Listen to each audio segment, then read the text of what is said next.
Magandang hapon po sa inyong lahat. Nantok ba kayo? Hindi naman ano. Ako'y naantok.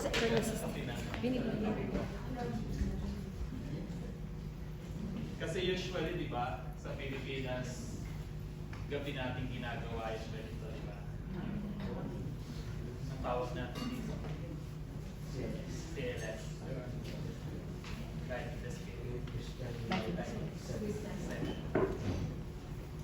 kasi dati nung kami pa right, kung ako pala si Father Ronald General, so member po ako ng religious congregation ng Sons of the Immaculate Conception. At ako'y na-assign dito 2 years ago as part of our mission. Kasi ako po ay marunong din mag-Italian. So, yung may marunong mag-Italian dyan, meron ba? O mga Italiano lang, itang Ilocano lang. So, kaya napadala po ako dito. Kasi yung parish namin sa Epiphany is Italian parish. So, yun po. Kaya kailangan ng marunong mag-Italian kahit pa paano. So, ako po yung na-assign sa Italy rin for almost 2 years. Kaya medyo tayo mag-Italian. Medyo nakalimutan ko pero nire-refresh ko pa rin hanggang ngayon. So,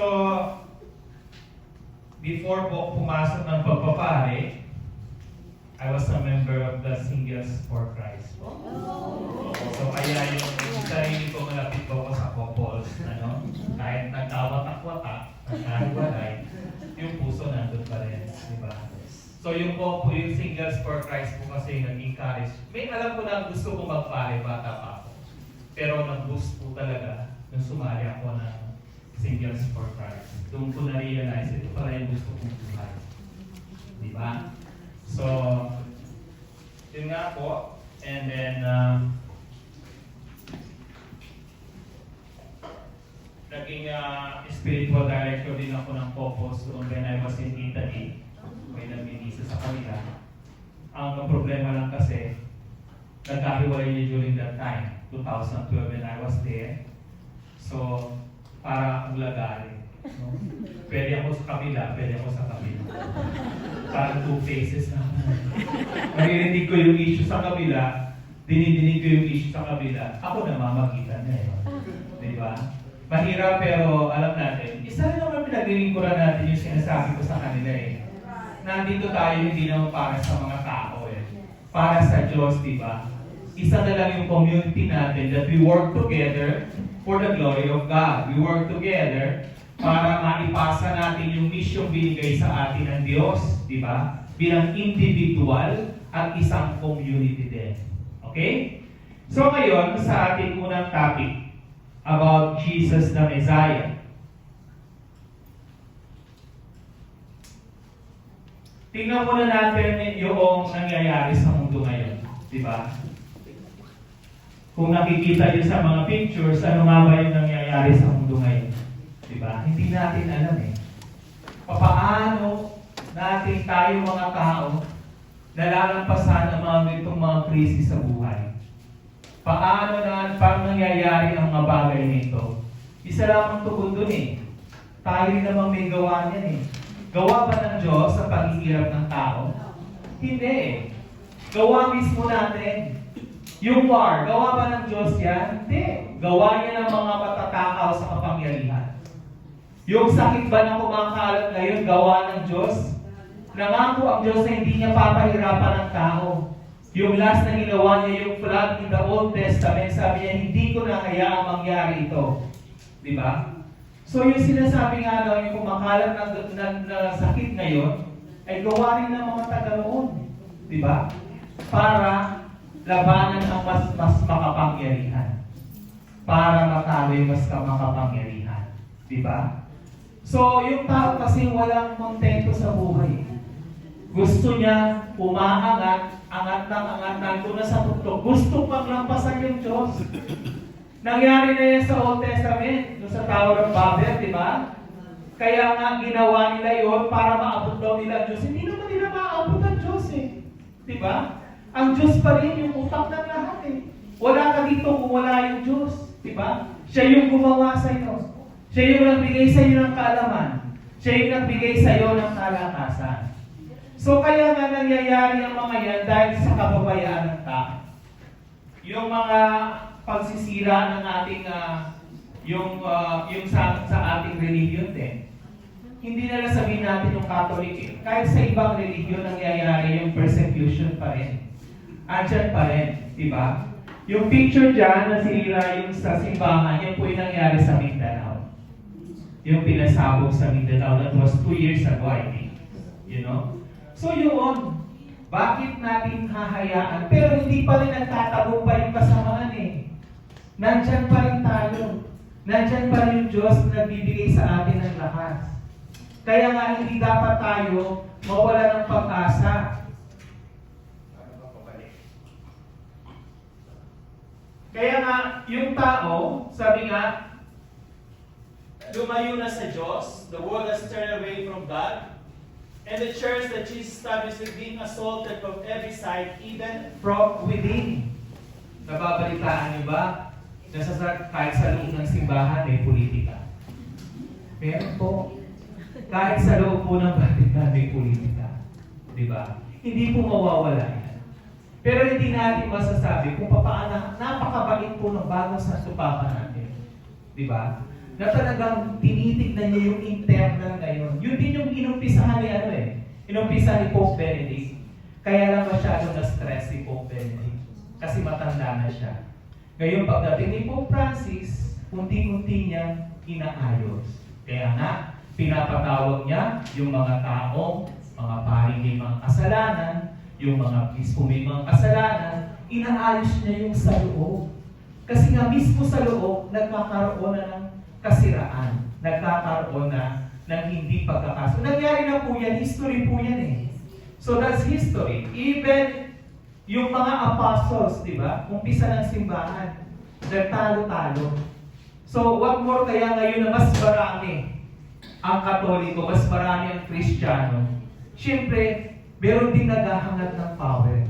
Yun yung sumisira sa atin. Dahil nga ine-entertain natin yung tawag ng evil spirit. Binigyan niya tayo ng pagkakataong masira tayo sa loob. Kung gusto natin hindi masira sa loob natin yung ating pananampalataya, huwag natin siyang pakinggan. Diba? Lalo tayong dumulog sa Diyos. Lalo tayong dumulog kay Kristo na patuloy niya tayong binibigyan ng kalakasan sa ating pang-araw-araw na buhay.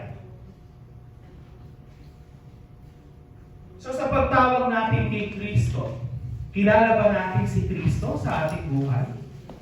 Kilala ba natin o alam lang natin ay si Kristo o si Jesus ay Diyos? Ay si Jesus ay makapangyarihan. Si Jesus ang tagapagligtas natin. Yung theory yun eh. Alam natin yun. Theology yun, kumbaga. Yun yung katotohanan.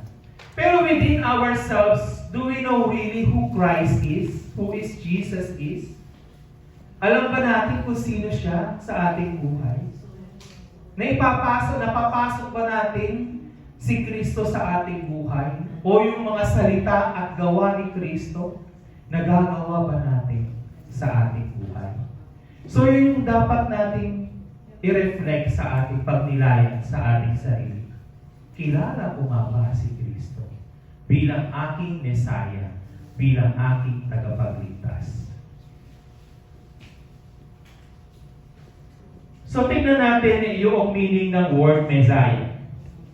Messiah, from the Hebrew word, means anointed one. The equivalent word in Greek is Christos. In the Old Testament, it was sometimes applied in a general sense to prophets or priests, but more especially, it referred to the coming of one who will usher in a period of righteousness and conquer sin and evil.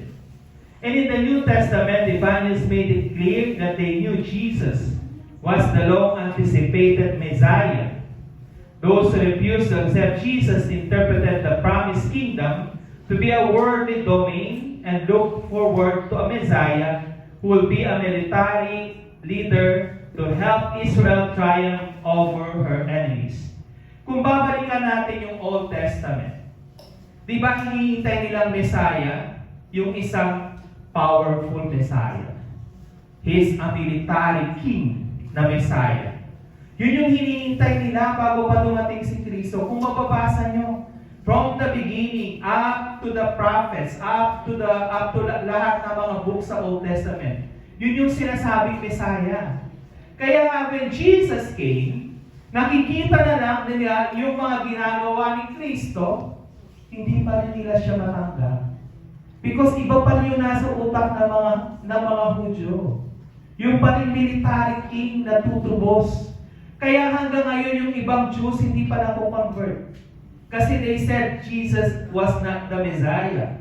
Because they're still waiting for that powerful king, military king, na Messiah hinihintay nila. Pero si Jesus, pinatunayan niya, hindi lamang sa pagiging powerful niya, hindi yung power niya na, sabi niya, my power is not from this world. Diba? Siya yung pinakamataas pa dito sa mundo.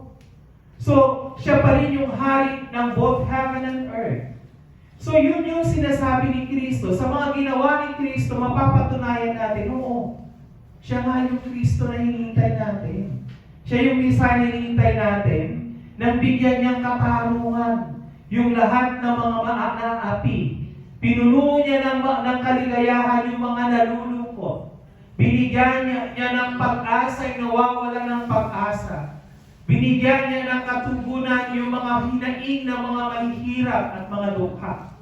So doon makikita pa lang natin na pagdating ni Kristo, itong hindi pinapansin sa lipunan sa panahon niya, ng mga Hudyo na ito, doon nabigyan ng pagkakataon na buhay yung kanilang pag-asa na narito si Kristo nagbigay sa amin ng bagong buhay, hindi lang bagong pag-asa. So, ganun din yung hatid sa atin ng ating topic ngayong araw na ito, si Jesus being our Messiah. So, masasabi natin, kilala ko na nga ba si Kristo? Nasaan nga ba si Kristo sa aking buhay?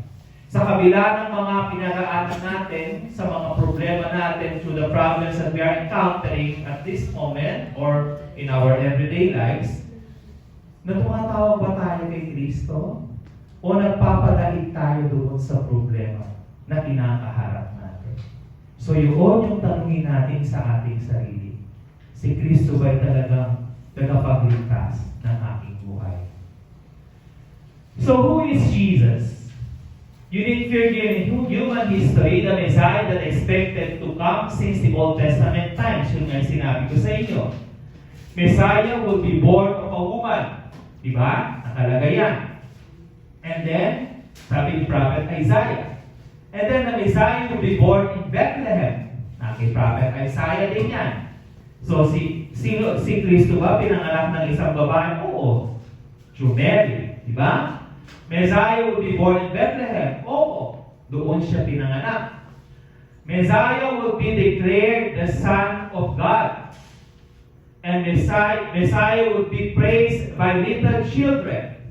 Nangyari lahat yun. Messiah will be crucified with criminals. So yun yung nangyari kay Jesus. Hindi siya naging triumphant military king, but He triumphantly overcome the sins of the world by dying on the cross para mabigyan ng kalayaan ng mundo. Hindi sa kalayaan ng pang-aapi, kundi sa kalayaan ng kasalanan ng mundo. Kasi wala nang kinikilala ang Diyos. Wala nang kinikilala ang Diyos sa mga tao during that time. So yung mga Pariseo na mga leader ng mga simbahan ng panahon na yon, pansarili lamang. Sabi nga ni Jesus sa kanila, nagpipreach sila pero hindi nakikita sa kanilang ginagawa. They are just preaching through words, but their action is not according to the words they are preaching. Diba? So yun yung nakita ni Jesus. Kaya nga, pinakita niya sa ating lahat kung papaano niya mabibigyan ulit ng pagkakataon na makilala natin ang Diyos sa ating buhay. Pinadama niya sa tao na may Diyos, nandito ang Diyos through Him. He is the Son of God. He is the one sent by God to be one with us para maging katulad natin, para madama natin na ang Diyos ay madali nating lapitan, na ang Diyos ay hindi nasa pedestal dahil ang Diyos ay bumaba sa atin para maabot niya tayo. Ganyan kabuti ang Diyos sa ating lahat. Hindi niya tayo pinapabayaan. Hindi niya tayo hinahayaan na maglugmok sa kasamaan. Bagkus, patuloy niya tayong binibigyan ng pagkakataong lalo nating madama yung presensya niya kay Kristo sa ating Panginoon at sa bawat isa sa ating lahat. Kaya nga pag sabi mong kilala ko na si Kristo, dapat merong nakikita sa iyo na kahanga-hangang katulad ng Kristo. Hindi mo makikita si Kristo sa taong mapag-ipon. Hindi mo makikita si Kristo sa taong hindi mapagpatawad. Hindi mo makikita si Kristo sa taong hindi marunong pagmahal at magbigay. So, yun nga, sabi ko, Jesus is God. So, nakita natin yan sa mga public ministry ni Jesus, di ba? Through His preaching, through His healing, at yun sa kanyang pagbibigay ng panibagong buhay. So, yung preaching niya, ito yung sa Sermon on the Mount, na kung saan binigay niya yung Beatitudes, Beatitudes, na maramdaman ng mga aba yung presensya ng Diyos. Actually, yung Beatitudes ay yung sarili niya yun. Yun yung sarili niya na pinadama niya sa mga tao. Happy are those who are meek. Happy are those who are sorrowful, sabi niya. Siya mismo di ba? Nalungkot siya sa kanyang buhay nang makita niya ang kasalanan ng mundo.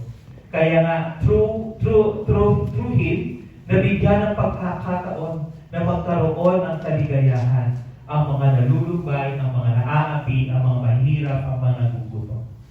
So yung pinakita niyang pagpapagaling, hindi ordinaryong tao makakapagpagaling. Oo, sinasabi natin may mga healing priests o may mga healing persons ngayon. Hindi naman sinasabi na sarili nila yun. That's from God. But Jesus He healed those who are sick by the power of the Holy Spirit given to Him by His Father. Diba? Being God Himself, kaya niyang gawin ang lahat. Walang imposible sa Diyos. Being God Himself, kaya niyang ibangon ang namatay. Through being God Himself, kaya niyang bigyan ng pagkakataon ng bawat isa na nangangailangan ng tulong. Hindi lamang nung kanyang kapanuhunan, kundi magpakasalukuyan. No? Ginagawa pa rin ni Jesus, hindi yung sarili niya, but through channels. Through us. Through me, through you, through everybody who believes in Jesus, who made Jesus as their God and Savior. His own resurrection, di ba? So nagbuhay siya ng mga patay. Pero siya mismo namatay, sinasabi natin. Pero yung kamatayan niya, kamatayan yung physical na katawan niya.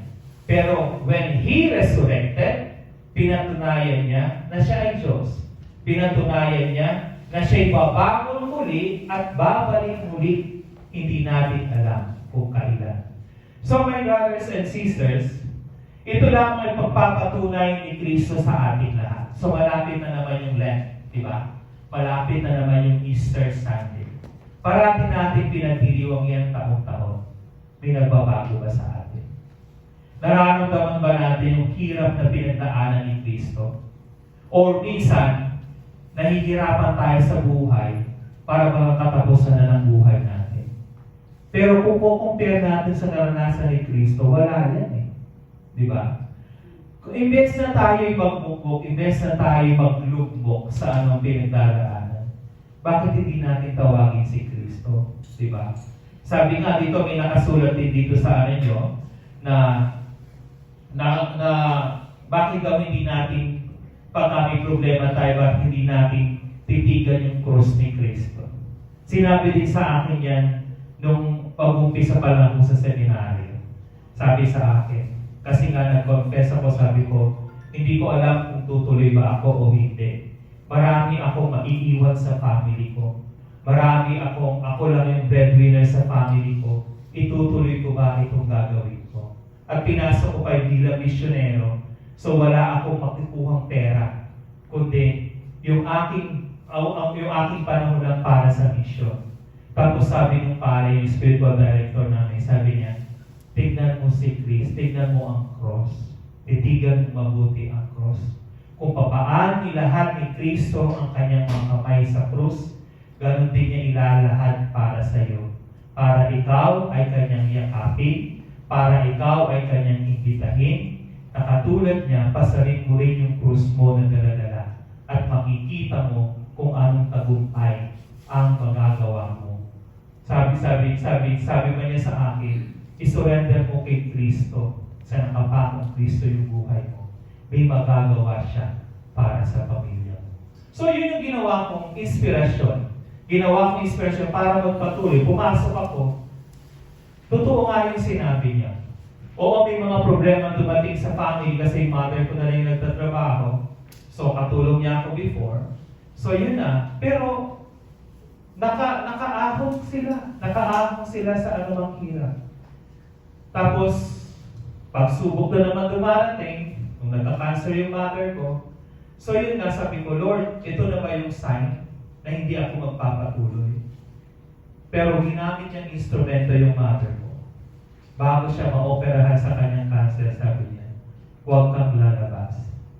In-offer na kita sa Diyos para maging isang instrumento ng Diyos. So yun, hanggang sa gumaling si Mama, hanggang sa naging pari ako. Pero nung kinuha siya sa akin ng Diyos, matatag na ako. Kasi alam ko yung foundation ko nandoon kay Kristo na nagbigay sa akin ng lahat.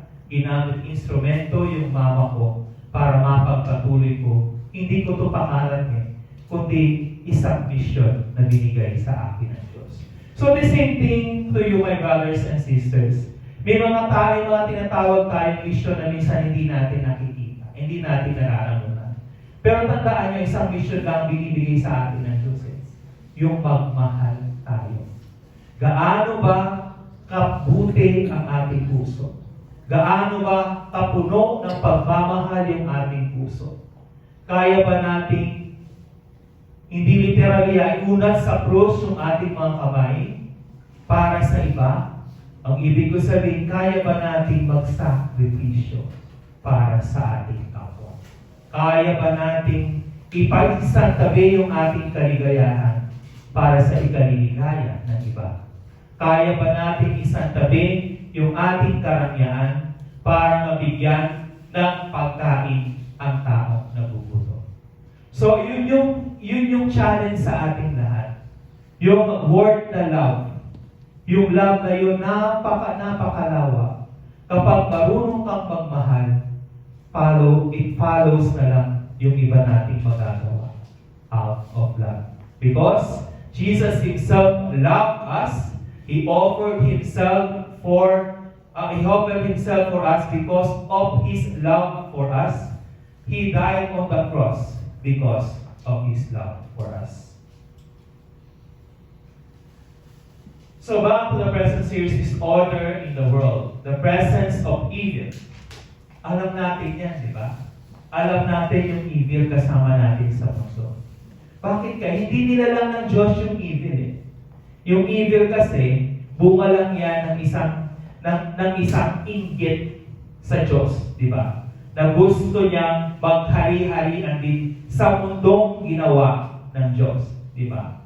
There was a story na sinasabi nila, anghel daw yan si Lucifer, na gusto niyang malampasan ang Diyos, kaya gumawa siya ng sarili niyang kingdom. Hindi nasusulat sa Bible, but it can be true, di ba? Na ito, presence talaga Kasi nga, yung mundo natin ay hindi nung una, lahat maganda, di ba? Nilala ng Diyos ang mundo. Nung sabi niya, nung makita niya, napakaganda ng aking mga nilala. From the book of Genesis. Pero dumating yung evil di ba? Doon pa lang sa Garden of Eden, nandun na yung evil So hanggang sa generation to generation, nakikita na eh. Because yun yung nandun na.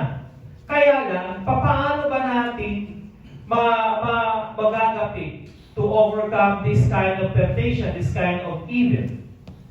Our human efforts are useless. Di ba? Hindi natin kayang mag-isa. Kaya mo bang harapin si Satanas? Di ba? Hindi. Kaya mo bang paglabanan yung kasamaan? Hindi. Kahit siguro superhero ka, hindi mo kayang mag-isa sa lawak ng mundo. Sino dapat ang tatawagin natin sa mga ganitong pagkakataon? Diba? Si Jesus lamang. The more powerful than Satan. The vine from which we draw life, strength, and power. The good shepherd who leads us. The Messiah who sacrificed himself to save the world. So si Jesus yung pagsanggalan natin. Diba? Ako nga minsan kapag may pagkakataon din sa buhay niyo, di ba? Na may biglang papasok, nagdadasal ka. Taimtim kang nagdadasal. May biglang papasok. Madidistract ka. Yun yung distraction ng evil eh. Di ba? Ano gagawin mo? Wala na. Mawawala ka na. Di ba? So ano ginagawa ko pag may nangyayari gano'n? Kahit nangmimisa ako minsan, totoo po ito. Kahit minsan nagmimisa ako, biglang may papasok, nawawala ako sa konsentrasyon. Anong ginagawa ko? Tumatahimik na ako pag sandali. Sinasabi ko parati ng Panginoong Jesus, sana alisin mo itong evil spirit na hindi ako nilulubayan. Diba? In your name, malalabanan ko ang papasok na hindrance na ito sa aking ginagawa patuloy sa iyo. Nagiging effective naman eh. Nagagawa ko naman ay pagpapatuloy ko. Hindi lang ako nagpapagabi. No? Minsan kasi napaka-vulnerable natin, napaka-mahina natin. Na hindi natin nalalabanan. Agad tayong, kasi nga sabi nga, madali gumawa ng masama. Diba? So kasi, yun yung madali eh. Bakit may mga ibang mayayaman?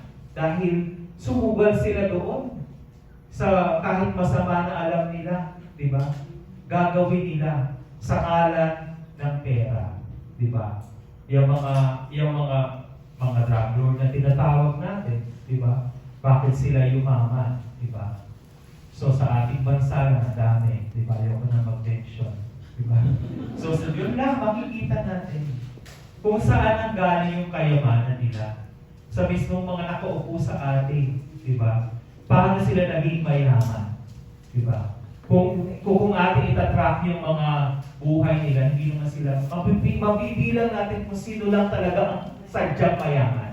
Di ba? So yun lang, na makakaya natin para malabanan mga ito, tawagin natin si Kristo, tawagin natin si Jesus. Hindi niya tayo iniiwan kailanman. Huwag lang tayo magpapadala, huwag lang tayo magpapatalo sa anumang tukso na nakapaligid sa atin.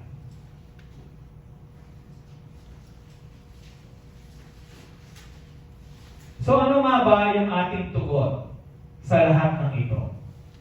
Never forget the reality that God loves us. Yun.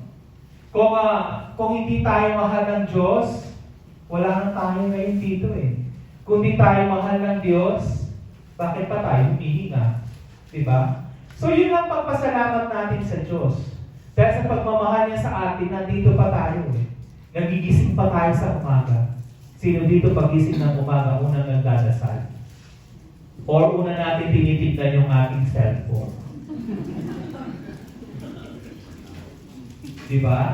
So lahat tayo, lahat tayo matatamaan eh. Diba? Kasi nga, yun naging ano na natin. Pero sana naman, unahin natin yung Diyos. Diba? Ako minsan natetempt din eh. Kanina lang umaga eh. Pero alam ko kasi pag-ising ko, nagdadasal na talaga ako. And then kayo ng umaga, siguro sa gabi nag-receive ako ng message, gusto ko lang i-follow up. Binitawag ko bigla, nagdasal mo na. Buti hindi ko pa na-check. Diba? So gano'n, inuunan dapat natin eh. Tsaka bago rin matulog, di ba? Yung mga gadget na yan, ibinigay din sa atin ng Diyos yan. Pero huwag natin gawing Diyos yung mga gadgets. Di ba? So, yun yung dapat natin maintindihan. Oo, binigyan tayo ng talino ng Diyos magawa ang lahat ng bagay na ito. Di ba? Ito nga, dati wala pa ito eh. Di ba? Manila paper lang pag mag-report ka. Di ba? Sulat ka ng Manila paper. So, lahat tayo dumaan doon, di ba? So, magkaka-age lang naman tayo. So, lahat tayo pag mag-report sa school, Manila paper lang. So, kahit hindi mo na maintindihan yung sulat, sige, Manila paper pa din. Iiyak ka pa pag di ka binilang ng nanay mo ng Manila paper, paano ka magre-report? Naranasan ko yun, one time wala kami pambili ng Manila paper, ako magre-report. Hindi ako pumasok ng school.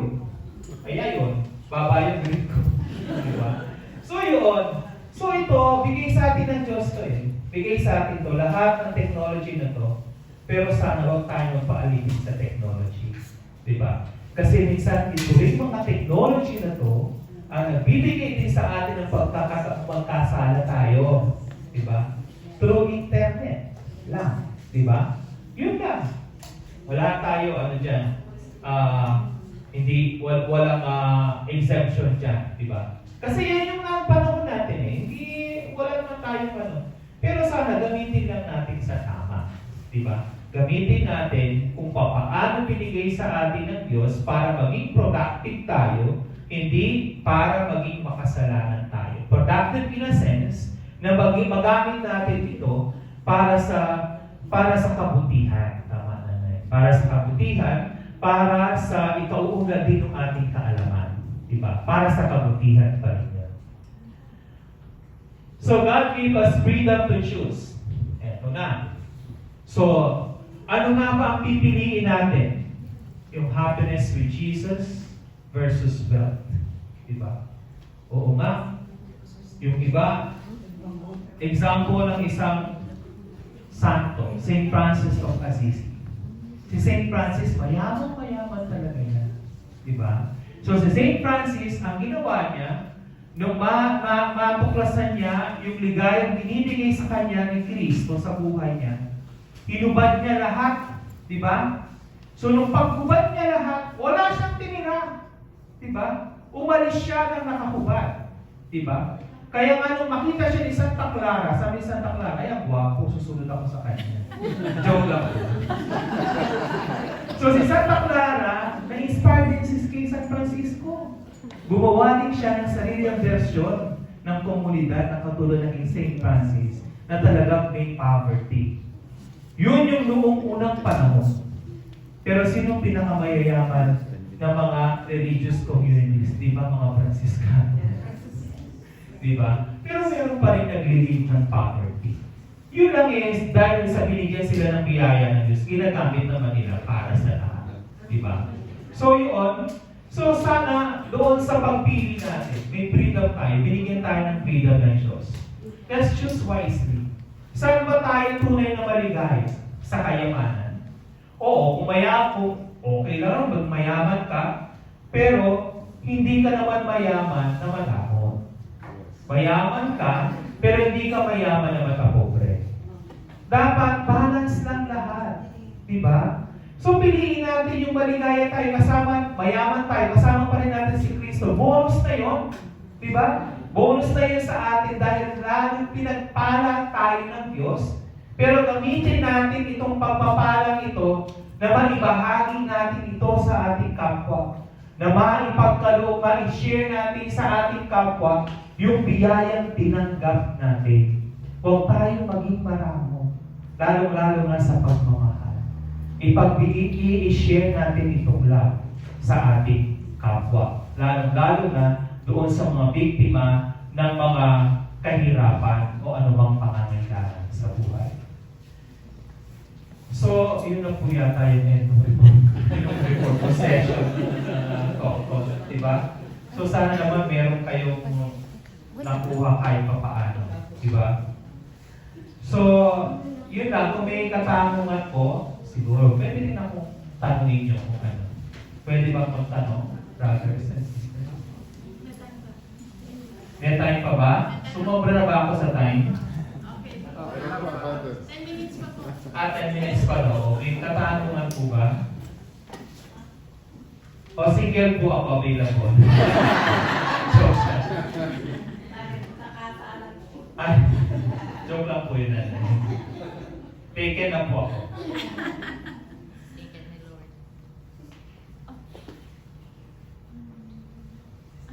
So masarap magbigay ng talk sa ganitong grupo. You know? Ginagawa ko po, ngayon lang ako 2 years na ako dito, ngayon lang ako sa imbitahan mag-talk. Kayo yung first. Kaya medyo hindi na masyadong maganda. Hindi masyadong prepare. Daming ginagawa eh. Oh. Wala pong, anong tithing po?